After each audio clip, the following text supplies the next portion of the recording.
everyone. Welcome to our last day of our 7-day series for Teacher Appreciation Week. I'm so excited to be here today with the one and only Ray Hughart. Hi, Ray. How are you doing? Oh my gosh, I'm so excited, Liv. I love going live with you. This is a perfect way to end the series. I'm so excited to have people join us today. We will be right back after this short introduction.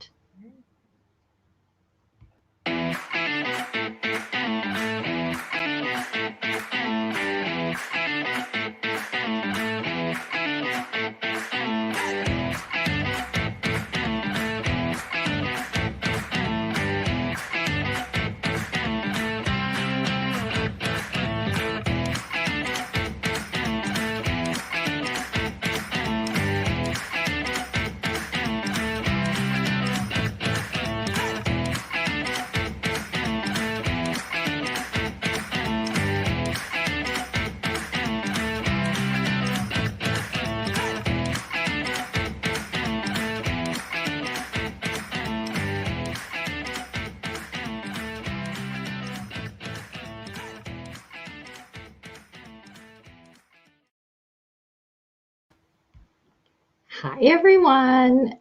Thanks for joining us today. I do see quite a few people here today, Ray. I know. I knew it was going to be good. It's a Sunday afternoon. I know it's Mother's Day. It's the end of Teacher Appreciation Week. Lots to celebrate today. It is. Please hop on the chat and let us know that you're here and where you're from and what you're doing today and how you're celebrating. I've been looking forward to this ever since last week when we were on together. So I'm so excited that you are here with me. How was your day so far? Did you get a chance to wish your mom a happy Mother's Day? Yes, day's been good. I actually went up to see the family yesterday and drove home this morning. So throughout the driving of very rainy weather here in the Chicagoland area, was able to get back and kind of have a relaxing day. And then I was looking forward to being live with you. So it's been a wonderful weekend so far. What about you, Liv? Have you done anything to celebrate? Yes. This morning, my daughter surprised me with making some blueberry pancakes for me. She knows that's one of my favorites, and I haven't had that in a while, so that was a nice surprise. My mom also made some Chinese buns for me, so it was nice to see her this morning as well, because she lives in my basement. So that was wonderful. So fun. And that's so wonderful, because I love ending Teacher Appreciation Week with another day of appreciation for another group that some of them overlap and some of them don't. I love that we're celebrating educators. Earlier this week, I know we were celebrating nurses, and there's so many things right now. I just feel like everyone should feel very appreciative for the people around them, right? Yes, and we have some friends here I'd love to recognize. So we've got Mel here. Hi, Mel. Thanks for joining us. We've also got Nikki. That's wonderful to see you here as well.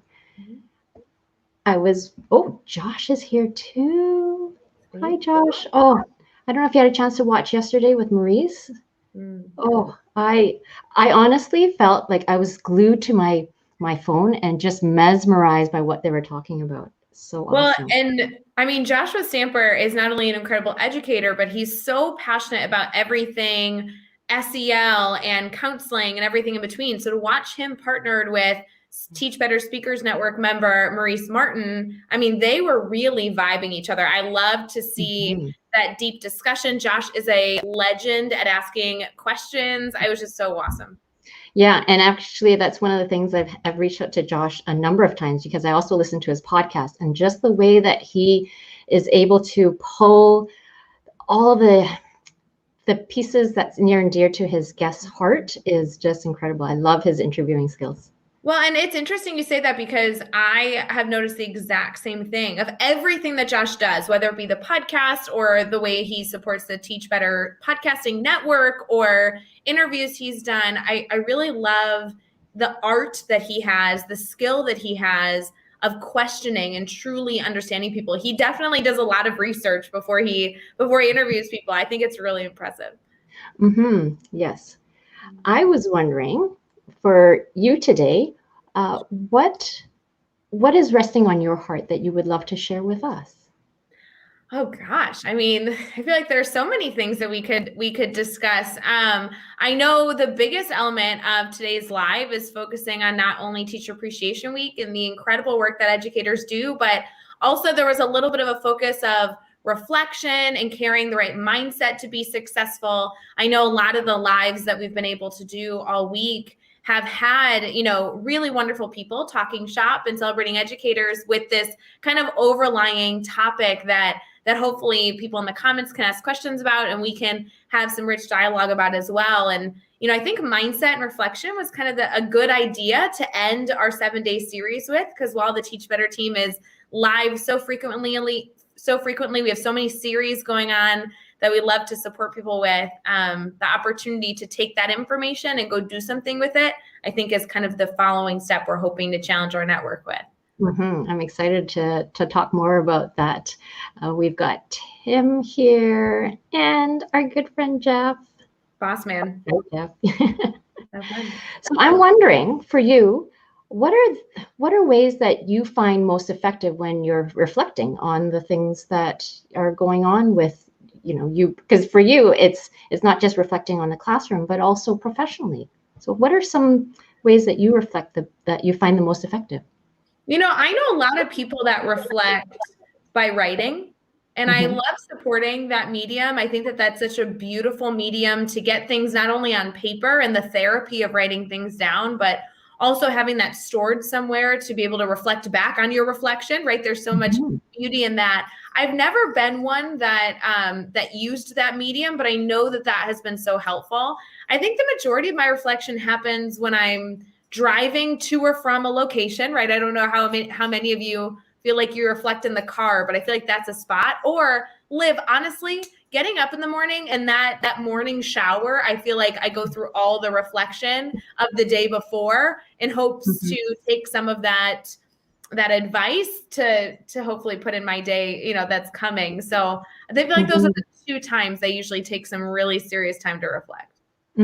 Yeah, I think a lot of us do reflect when we're in the shower first thing in the morning. I think it's just something about running through your day or your week, and just kind of that reminding ourselves of kind of our purpose and the good and the not so good, and just recognizing, kind of centering ourselves. That's for me. Like I like to center myself. Is that Alfie? Yes, Alfred's listening to somebody at the door. Sorry about that. Yeah, no, but I completely agree. And it's interesting because when I had a student teacher for this past year, 2 different student teachers, there was a lot of reflection we were doing throughout the day. And I think that there's a time and place for that as well. I find them to be different moments of reflection, right? The reflection that we might be doing throughout the day, even while in the middle of a lesson with students, seems for me to more action focus. Like, what strategies am I going to change? What was missing in this lesson? Why was this question asked? Because of something that I didn't provide the students with information-wise, throughout the lesson. Those reflective moments, I think, are really tactical. You want to enact change quickly. Versus I think other moments of reflection, whether it be in the shower or while driving in the car, are more big picture reflections for me. I don't know if that makes sense. It does. It totally does. And one thing that I love about having a student teacher is I feel like I'm reflecting on everything that I do, everything that comes out of my mouth, everything that I do in terms of interacting with the students and all of my lessons. And like, I'm on high alert with reflection. And then it's I love the part where afterwards, after you watch them teach or after I teach, and then asking them, well, what did you notice? And getting them to reflect. I love that back and forth of what we do when we do have a student teacher. Yeah, I do have to say I don't remember what conversation it was, but it was a Teach Better team conversation. It may have been during 12-Hour Live. Maybe it was a different series we did. I apologize. I won't be able to pinpoint the video. But it was about the art of reflection not being only when something goes badly, but also when something goes well. And I remember the dialogue really being focused around the opportunity we have, not only as educators, can we not only reflect and improve in our lessons, but can we duplicate the lessons that are successful?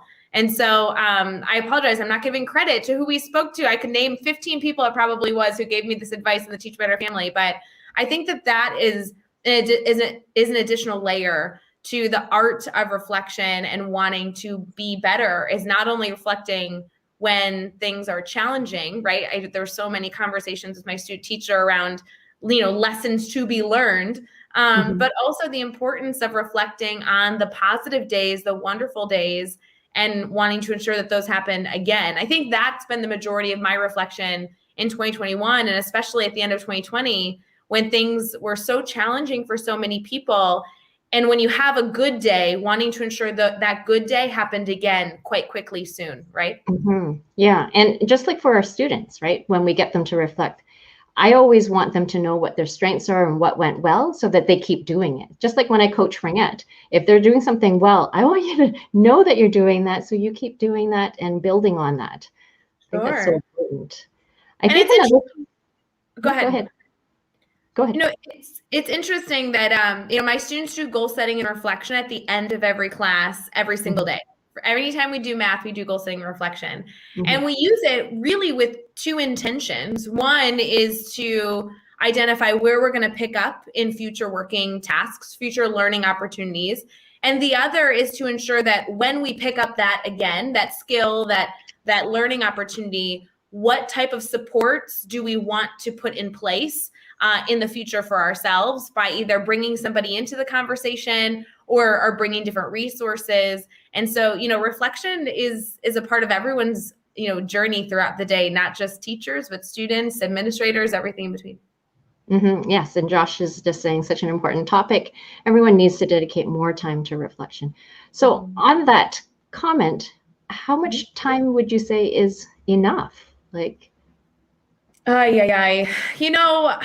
really, depending on what you're reflecting on, I don't know if there's ever enough time. Yeah. I do acknowledge, though, that some people don't have reflection in their day-to-day habits, right? And I think that was something that I wasn't aware of a few years ago. I assumed everybody reflected constantly, and we were always trying to improve or adapt what we were doing. And so I think the first step is, if you are listening right now and you're identifying as somebody who maybe probably should reflect more often, or maybe you'd like to be more intentional with your reflection, do silly things, set an alarm, throw a Post-it on the dashboard of your car, or, put a little nighttime reminder for yourself to say, hey, let's look at these 3 to 5 questions of, how did today go? What would you like to see improved? What did you love about today that you'd like to see duplicated in the following day or later this week? I think all those strategies are important. I like that, because now you're being intentional with your reflection, right? Because there's so many times that, your day kind of gets away from you. And unless, you go from your morning to routine to your nighttime routine and everything in between. But when you, like you're suggesting, when you have something in place that's intentional, then you're more apt to do it, right? And it's part of what you do every day. Yeah, it's funny. I actually took a few phone calls on my way home this morning.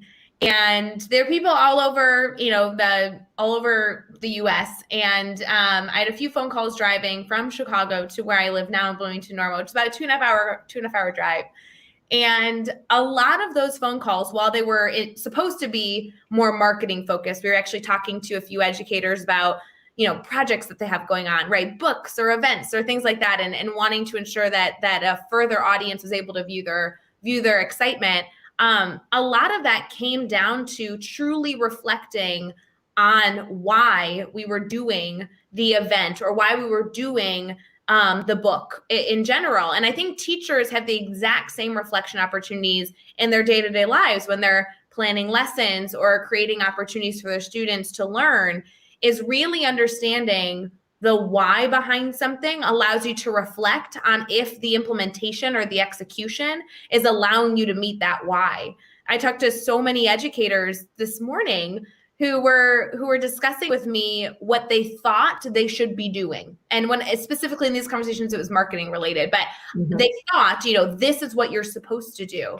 And when you back it up and say, but why is this project something that you even took on in the first place? What did this project mean to you? What were you trying to get across? then you really get to the core of, well, if you understand your why, the reflection is really just focused on if you can better meet or get closer to the why of that project or lesson or activity. Mm-hmm. And that's so important. You know, I think with the pandemic that hit, it's just made such a big difference in that reminder to always go back to our why, right? And, you know, your book that came out, and just like, there are just more reminders for us to go back to our why. And I think that's such an important piece to helping us kind of helping us be okay with what's going on, right? When you go back to your why, it's like, okay, I'm a teacher because I love to do this, because I'm passionate about students, because, and it just makes such a huge difference.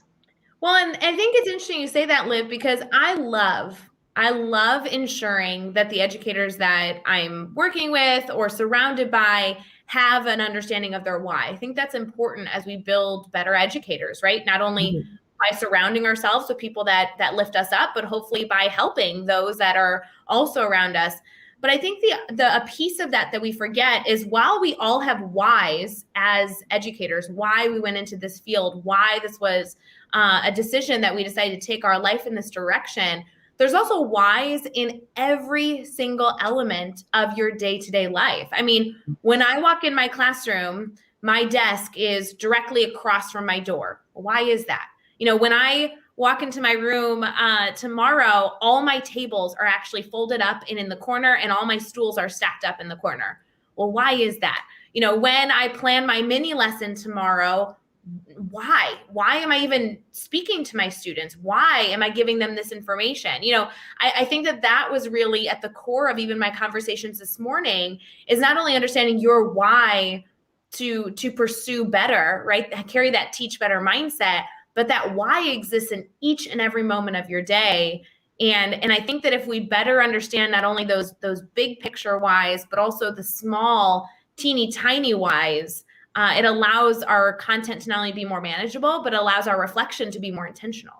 Mm-hmm. Oh, such good points. I just want to say hi to some of our friends that have joined us. Hi, Megan. So fun. Yeah, we've got Lindsay here. Hi, Lindsay.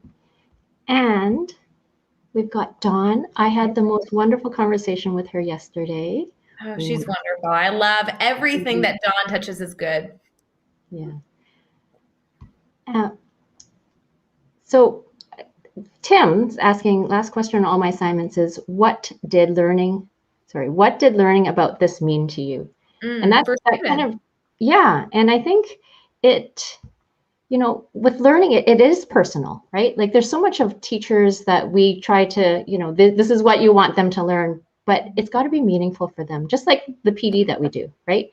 There's so much out there. What do you choose to learn and pursue? But it always goes back to yourself. And this is kind of where I want to go to next, in that, you know, we do all this reflection, but like, what do you do with it? Now what? It's a great question. I think that really depends on the person. I think sometimes reflection creates action steps. I think sometimes those action steps are big and sometimes they're small. For me, I've been using a lot of personal reflection and professional reflection to check my balance. There's a number of moments in my life that I can reflect on to say that I didn't know what I was doing, and not what I was doing in that moment, but I didn't know where I was headed. And what I found is that I really right now do have a vision of where I want to be next year, where I want to be in 5 years, where I see my life in 10 years. And I'm going to be okay not having that right now, but I want to ensure that the steps I'm taking professionally, the steps I'm taking personally are getting me there. I did a really incredible interview, and I've made great friends with Deb and Mel, who are the owners of Influential She. And if you guys are not connected to Influential She, I encourage you to. They're an incredible duo, two women, incredible group that is focused on people being and living their best selves. And Deb and Mel are wonderful. They have a great podcast I encourage you to go check out. I really am a fan more than anything else. But one of their pieces, they have a list of 10 things, and one of their pieces is this as if label.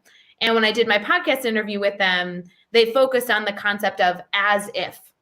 And their mindset with this is you should be living and reflecting as if you are who you hope to be in the future. So while you're reflecting, you're not just reflecting to hopefully improve on what you did today, but hopefully to improve, to live the life, to make the impact you're really seeing for yourself, and trying to live in that moment as if you're already there, right? They do a great job explaining it, but I really love their approach as we all continue to build the life we want, for our futures and for our students. Right. I love that. And, you mentioned this influential she last week, and I haven't had a chance to check that out yet, but I definitely will. When you're talking about this as if, I started thinking about students, and I wonder, is this something that you've tried with your students yet? Absolutely. I think a lot of people have discussed making like a vision board, right?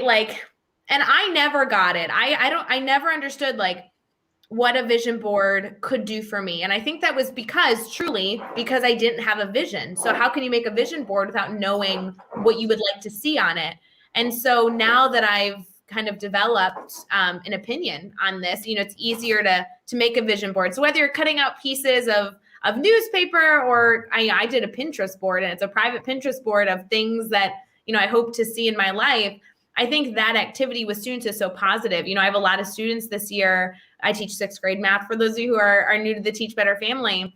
And, as an 11-year-old, as a 12-year-old, you may not know what you hope to see for yourself. But I think the first step in creating that vision is identifying something, so then you can have an opinion of saying, yes, that sounds like something I want to do, or actually, no, I'm intentionally choosing that's not something I like or enjoy. And so a lot of my students have started this process with me of trying envisioning, what type of person do I want to be when I graduate from 8th grade? What kind of person do I want to be when I graduate from high school? Or what type of profession do I want to go to in college? And hopefully that allows you to identify the research you still need to do about yourself to get the answers of what you're hoping for. Mm-hmm. So I teach grade 5 for the first time this year. This is the oldest grade that I've taught at. I find that with some of them, because they're just 10, that they have a harder time of doing that. So what tips do you have for me or anybody else on how to get them there? Yeah, so I start basics, guys. Like, I think first about what is the best meal of your life? Pick your favorite foods, because those favorite foods that make you feel good, that make you feel warm inside, that maybe are super special, and you always feel special when you get to eat these foods. Well, I want a lot of those in my life. When I'm building what my life looks like, I hope it's full of the yummiest foods, right? That's something that I think students can, relate to. And while I might be talking about, a different food or cuisine than my 11-year-olds, they're thinking well, I love M&Ms. I want more M&Ms in my life because M&Ms make me happy, right? And then you go into, okay, so what colors make you happy? I personally really like the color black. I don't know, I just do. So black's gonna be my vision board, but I also love the colored mustard. So I'm gonna put some mustard on my vision board. And so we kind of talk through some of those basics. Are you an animal person? Do you have a favorite animal? Can you own that animal? Should you have artwork with that animal? Trying to really paint a picture, because once you fill a vision board, whatever that means to you when I say that, once you fill that with things that you love, you can start to think about why you like those things and the type of impact they have on you based on how they're in your life. So for me, I don't wear the color of mustard, but I love to have it in my office. So I have little things here and there that have the color mustard, right? So students may never be able to own an elephant, but maybe they want to put a poster of an elephant in their bedroom because elephants are beautiful creatures. Little things like that. I think it slowly starts to build the capacity to then identify those bigger ticket items that you want them to think through. Yeah, I love that idea. I hadn't really thought about that, but it's thinking about what they know, right? These are things that they know, and these are kind of ordinary things, but we can find lots of joy in ordinary things. And a simple thing like just spending time with your friends or just reading a good book or, all these things. And I love that idea of what you said, and just your favorite color or your favorite meal. And yeah. Well, and I think that depending on the grade level you teach, you can slowly start taking this more intentionally and go through more reflection with students. If I created a vision board when I was 12, it would have been full of ballet shoes and puppies, right? That would have been all you saw. But if you actually dug into, why are dogs on that? Why are ballet shoes the only thing that I can put on my vision board? Well, dance was my safe haven as a child. I hated school, and dance was where I felt successful. Dance was where I was confident. Dance, I love, and I apologize for any of the teachers who teach with me that are listening. I love blasting my music on full blast. Like in my classroom during transitions, I turn up that music real loud because I feel like beats and energy, comes from illuminate energy, right? So, but that's because I want people to feel this out of body experience of like taking a moment to turn your brain off and everything in between. So as you get into that with students, there's some really personalized questions you can begin asking so that the ballet shoes are maybe still on there, but maybe now they've added music notes. Now they've added that they see themselves hoping to be really confident in their work and feeling secure in the world that they live in. And so slowly but surely, I think you can dig into that further. And my class just started Lavana Roth's Ignite Your Shine. I don't know if you dove into her work at all in that sense. I'm a huge Lavana Roth fan. I love her. I know, I've heard you talk about her a number of times. And one of the things that I had them do was, there are so many times that things happen and they're not of a positive nature. So sometimes you wake up on the wrong side of the bed or something happens and your mood goes down or, and so one of the exercises we did was coming up with ways on how to rebuild that positivity in yourself. And it was so neat to go around the classroom to see all the different ideas. And, some of them were like, pet my dog, some of them, right? And, that's why there's therapy dogs, right? Yeah. And I think it's just being able to recognize, we have those moments and that doesn't mean your whole day is ruined, but how do we pull ourselves out of that? And again, that kind of goes back to the reflection piece, right? And being able to recognize that doesn't mean your whole day is ruined, that there are ways to pull yourself out of that, to kind of restore that level of happiness, if you want to call it that. And I think that's just, especially with COVID and all the things that we are dealing with, if we find these strategies and build these ideas in kids, I think that'll just help them as they grow older. Yeah, and I think that a lot of that comes with practice, right? It's hard. And I know we're speaking about students and teachers doing this for themselves, but it's hard sometimes to know what works for you. And you need to give yourself a little grace if you're not sure. I think that was something I was really hard on myself for a long time, is I didn't quite know how I got to where I was, and I didn't quite know where I was headed. And I felt a lot of guilt. I felt a lot of anxiety, right? I'm kind of pulling from Lindsay Titus here, where I was kind of living in shouldville. Like I should know what I'm doing and what I like. And it's comical now looking at that, you really do need to give yourself the time and space to say, I don't really know what I like or who I want to be. And to use that as your first activity to start collecting data on yourself. I mean, I don't think I was very aware up until the past year or two. I was really not aware that my physical environment truly impacts my mood. And I think that's so silly, because your wall color and your like pens shouldn't really affect your mood. But I find when I'm working in beautiful spaces, I'm more productive.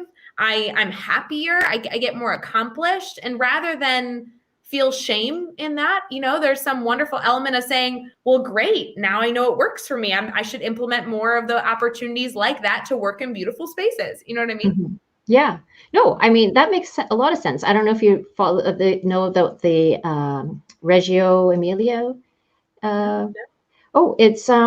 It's more for early primaries, but what they say is the environment or your classroom or that classroom space is the third teacher. Mm. And so, like, talking about what we were talking about earlier about being intentional is like everything in your room is placed with intention. And they really believe in having natural colors that are, wood based. And, when I first started teaching, a lot of our things in our room were very primary colored, right? Like, it was all blue, red, yellow, and the storage units, the plastic bins. But now they really moved towards having, instead of the alphabet being all colored, is all wood colors, and so something about that. And we go to restaurants because we like the ambiance, right? So Right. it makes sense that the space makes a big difference in how you feel. Well, and that's the joke with, for a lot of you who know, I love Zion Coffee, right? It's a place that's about 45 minutes from my house in a completely different city than where I live.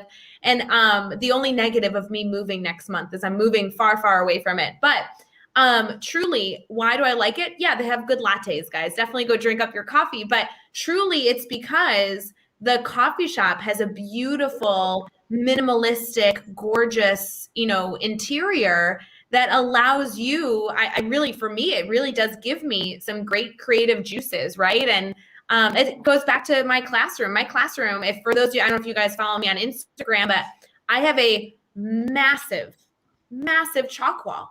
And it is truly because I love being able to change our environment based on what is going on in our classroom. So whether it's changing because our unit of study is changing, or it's changing because a student is inspired and wants to put something up there for all to see. I mean, really allowing our students and ourselves the opportunity to feel creative definitely gets the juices flowing. Mm-hmm, totally. And, I would love to see your classroom one day. I know. I love it. Yeah. And I think I work in a beautiful building, Liv, that really does coincide with what we're discussing now. I work in a building that's about 11 years old. And I used to know the architect's name. I apologize, I don't. You guys definitely should go look it up. I work at Evans Junior High in Bloomington Normal. And it is, and I'm saying this dramatically, but I mean it, it is 60% windows. I mean, it's not, but it is. It is like you walk up to the main entrance and you can see through the whole building. It's a wall and wall and wall of windows the whole way through. And then you walk down the main hallway, and as you're walking to the main stairs, it's just a awe-inspiring wall of windows. And you walk up staircases and you're outside. It's all windows. And in my classroom, I have two like ceiling to floor, massive windows. I mean, I love that climate, that environment to learn in truly is a great space. I think environment has a huge effect on our ability to not only reflect, but, be creative and do powerful work. Mm-hmm. Yeah, totally. And I think, do you find that sometimes you don't even turn on the lights? Oh, I never turn on my lights, ever. The comical part is when I come back from having a sub, my students, I'm always like, oh, how was the day? I'm so happy to be back. And they're like, Miss Hughart, the sub turned on the lights. We didn't even know there were lights in this room. And I'm like, yeah, like, cause on a rainy day, it's really dark, but I like it that way too. Cause it's a rainy day, it's so fun. Yeah. Yeah. Yeah, I actually have lamps from IKEA in my classroom because I like that kind of it's that ambiance, right? And Yes. the feel of kind of a touch of home, right? Yeah, absolutely. An interesting reflection, Liv, that I think can coincide with a classroom or personal or professional goals was something I did this morning with an educator that's in the Teach Better family that's putting out a book within the next few weeks. We're very excited for them. And they were discussing what they wanted the release of their book to feel like. And I was trying to think of an analogy of how we could go through creating a moment, which is what she saw. She saw this as an opportunity to create a very powerful moment. And I think a lot of educators have this drive, right? They want to have a powerful lesson or want to design a powerful activity.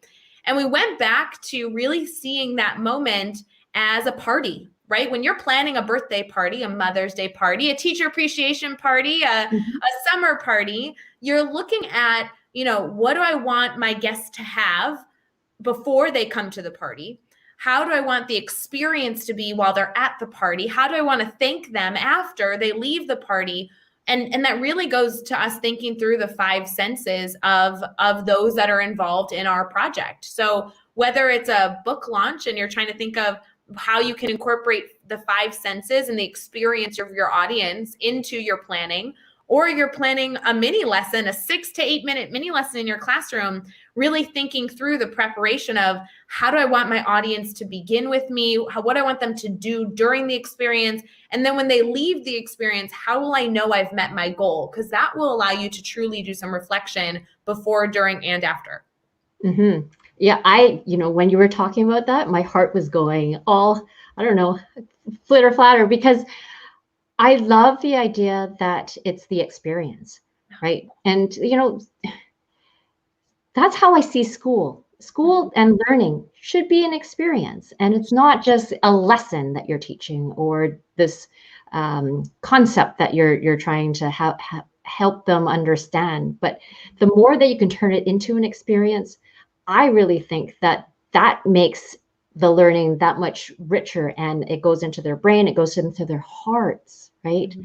Because you want to move beyond just what's going on into their brains. And the more experiential it is, the more they're going to go home and talk about it and just experience it.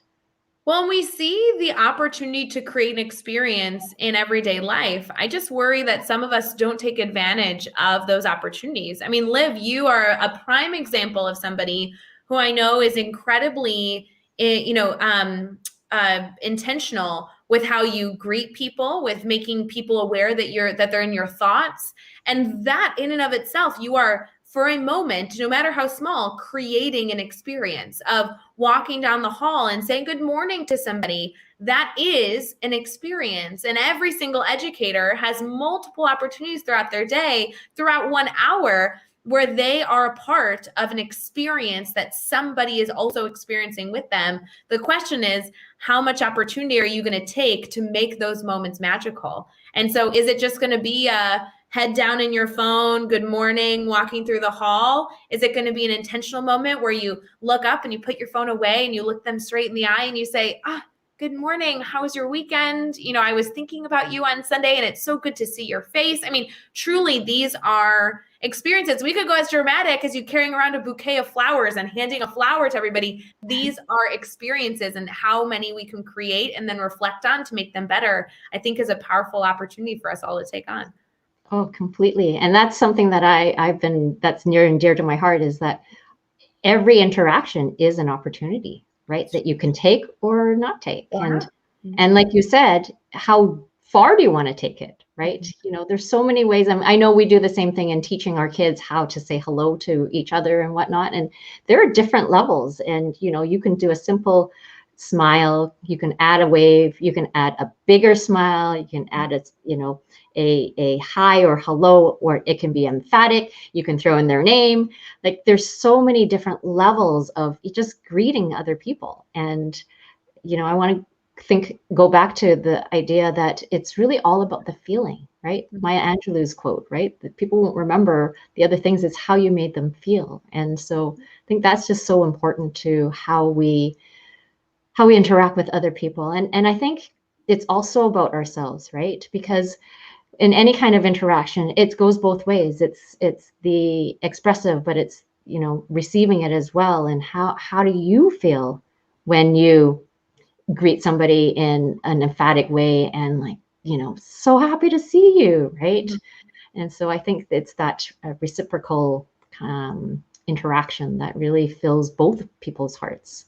Well, and that's what I really love about kind of ending our 7-day teacher appreciation series with this concept of being intentional with our reflection and intentional with the growth we hope to make as individuals or as a whole, Teach Better family, is everything that we've done this week, everything that I've seen on social media has been the world pouring into teachers to saying, we appreciate you. We see the work you're doing. Thank you for what you do. And to be completely transparent, I don't know that I've ever really paid much attention to Teacher Appreciation Week, but with what my PTO put into this week, you could not have ignored Teacher Appreciation Week if you tried. Shout out to my school PTO who went above and beyond 1,500 times over with gifts and words of affirmation. And oh my gosh, they played this like funny game all week where they were hiding things throughout the school and teachers were racing with their students to find them. And it's so funny because while it was a beautiful week, because truly, and I'm not saying this to be to brag, it was so beautiful to be so appreciated. There's also this moment that I hope that every educator is taking this week to say, yes, last week, so special. I'm so glad we got an extra soda. I'm so glad we got the extra popcorn at the end of the day. I'm so glad somebody said thank you when they maybe would have, moved on and not shared their voice in that capacity.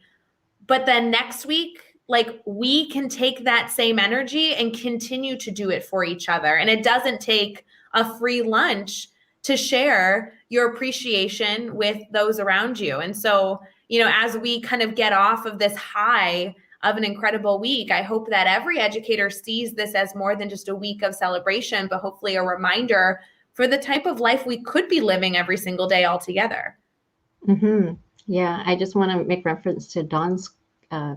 She says, what a beautiful conversation. So many interesting points to consider as we design the experience of school for our kiddos. Intentionality in all things has the potential to transform school for everyone.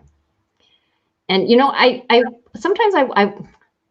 I've wondered why Teacher Appreciation is in May and at this time.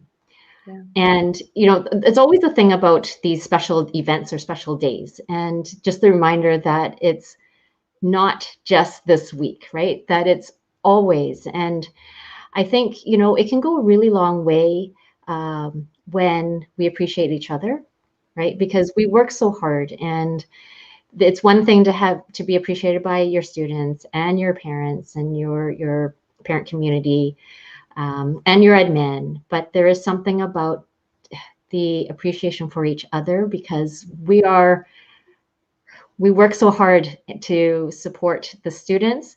And I know for me, my job is made that much easier because of my teacher friends.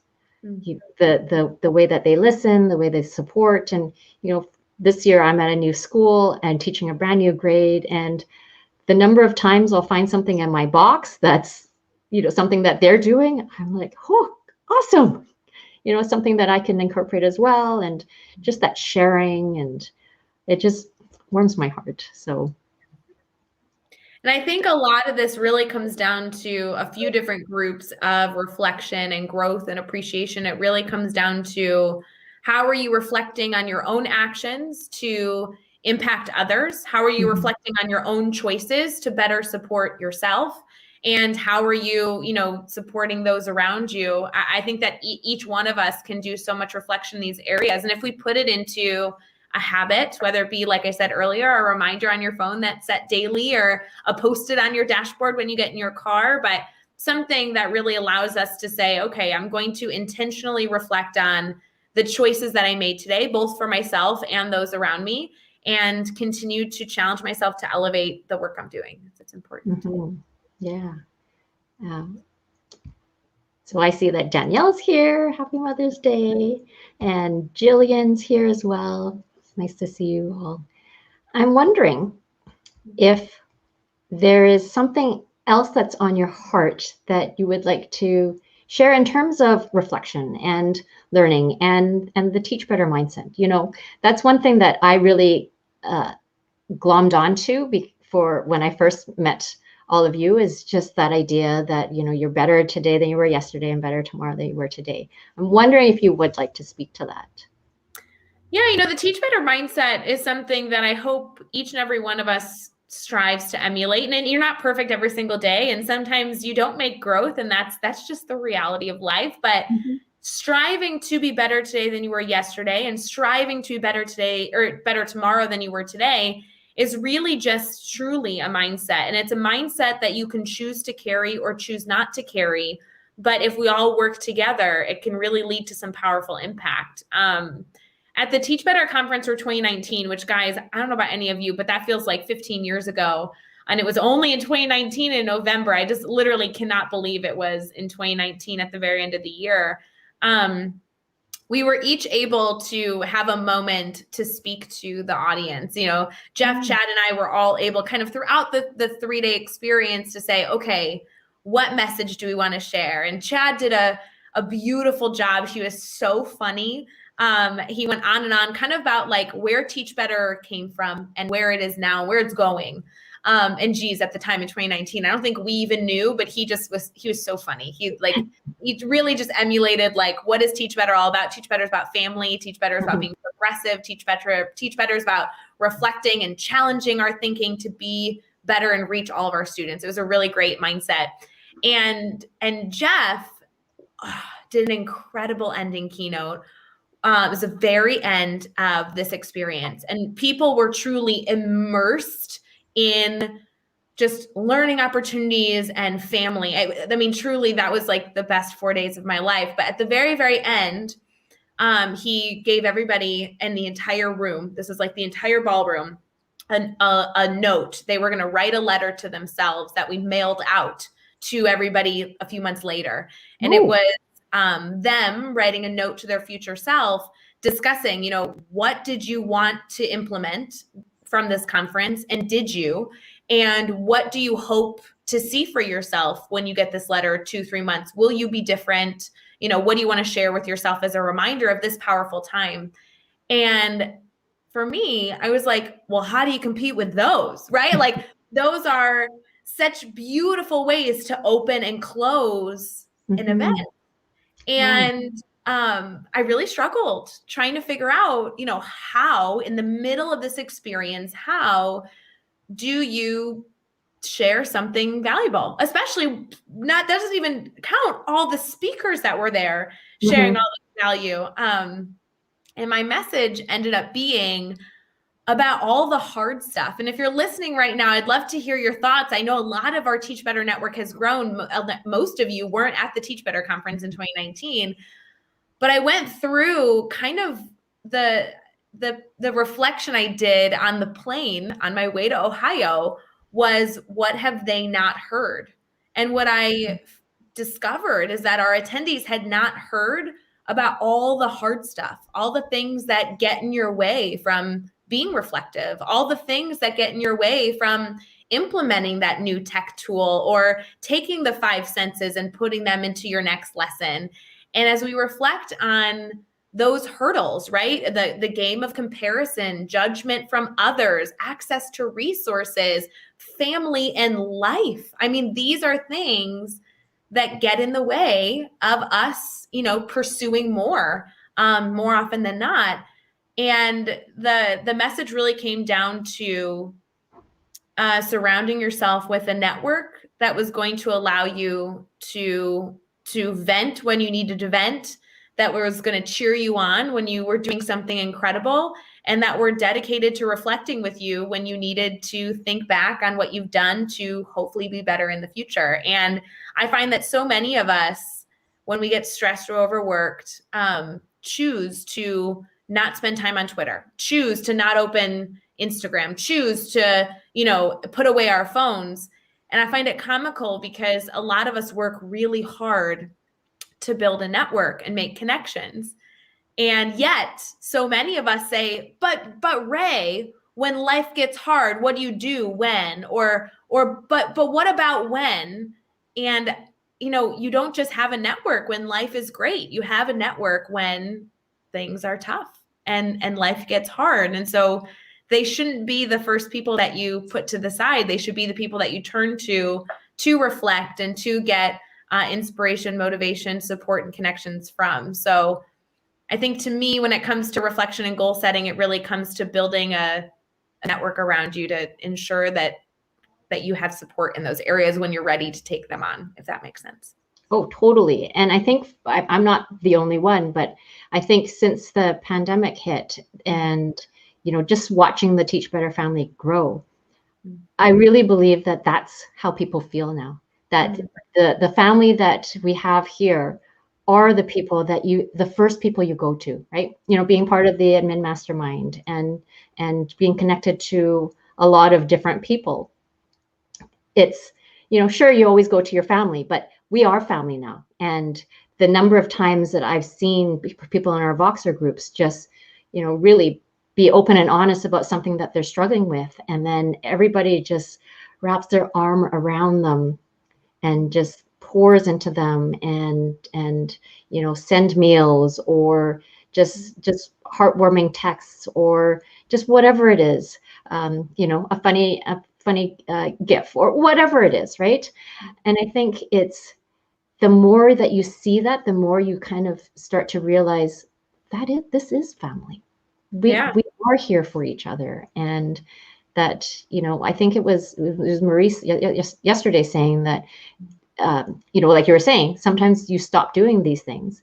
And he suggested to us to look at what have you stopped doing, right? Because that's what you probably need to start doing. Right. I mean, there's a common phrase, and I'm going to butcher it. I said it so much better 2 years ago, but that I've had people repeat back to me, and it was something along the lines of, you are your own biggest success and your own biggest hurdle. That as you choose to make change for yourself and those around you, the times that get tricky are the moments that you really need to lean in to the people around you to overcome those hurdles, because you'll see incredible success as you continue forward. Mm-hmm. Yeah. Oh, so I feel like I just need to absorb those words right now. So fun. It was a really fun event. I hope we do it again in 2022.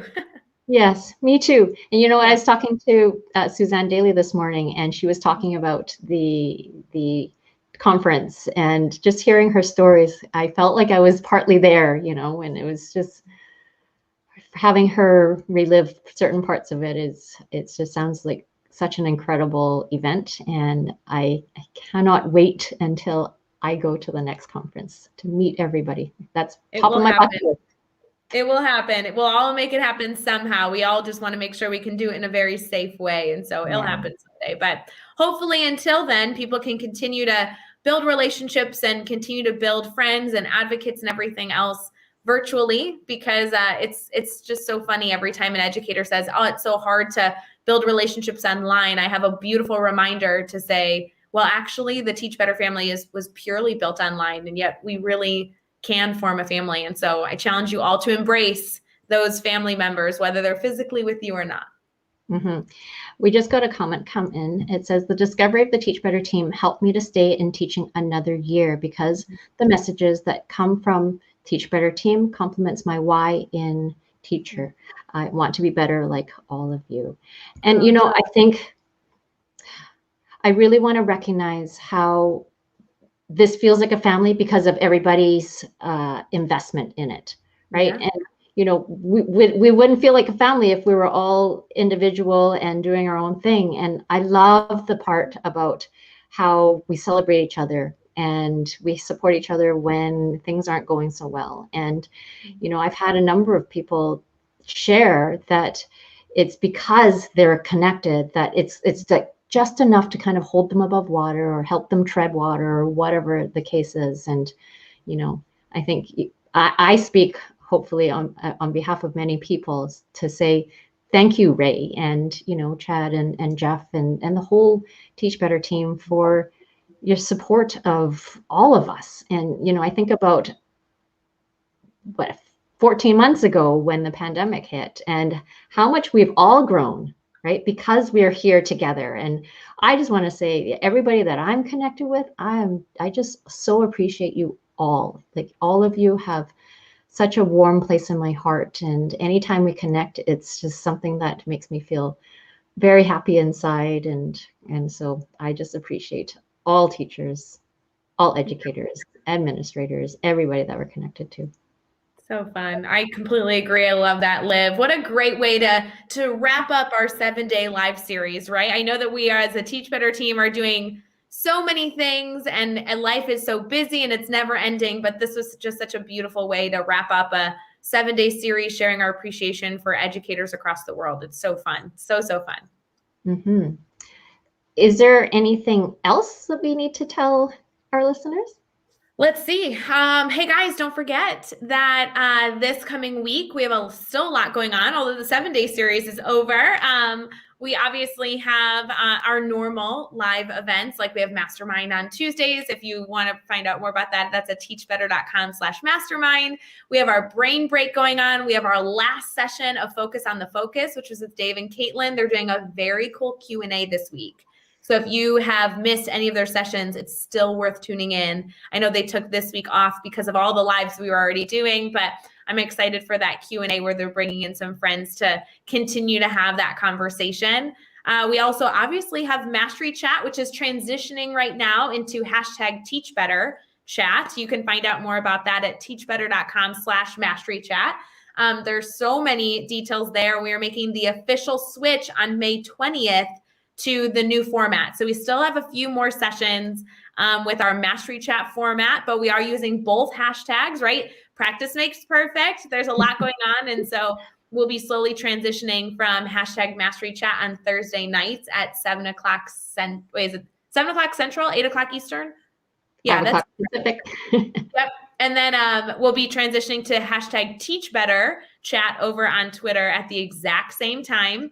So there's a lot of fun going on there. And then we have our bi-weekly family check-in every other Sunday and everything in between. So stay connected. Everything is obviously available at teachbetter.com if you just want to scroll through all the things. But I think the most exciting, helpful thing that we've done recently is create that silly events calendar at teachbetter.com/events calendar. So you can put like all the Teach Better things on your calendar to get reminders. Mm-hmm. I think that's so great. But Liv, if we can share a little spoiler, we have a lot of programming going on this summer to support educators, a lot of which is free, some of which is paid, and it's really to ensure that all educators not only take time for themselves to relax this summer, but also feel confident in themselves moving forward into, you know, the bright light at the end of the tunnel to support students this fall. So keep an eye out. That will be coming this month. There's a lot coming to celebrate some really fun professional development opportunities, both virtually and in person, with a lot of members of the team.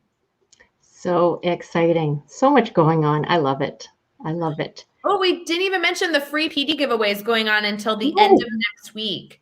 Yes. So definitely go do that. I don't know if you guys have ever, or if you're listening right now, if you've ever had the Teach Better team come to your school. Obviously, that's a way that we do professional development all the time, but now you can actually win a free session to have a member of the Teach Better team join your school or district to talk shop. So I'm excited for that. And that contest is still going on through May 15th. So lots of you're giving away 10? 10. You know, Liv, we say 10, but I know we've given away more than that in the past. So let's go with 10, but like it might also be more. So everyone should just put their name in the hat just in case. That sounds amazing. So what a blessing. So fun. Liv, are you ready to take us out? I am. I just wanted to say a happy Mother's Day to those of you who celebrate. And I want to also say thank you, Ray, for making my Mother's Day extra special. Oh, it's so fun, Liv. Thanks for talking shop with me. I always love hanging out with you. Me too. Thanks, everyone. See you next time.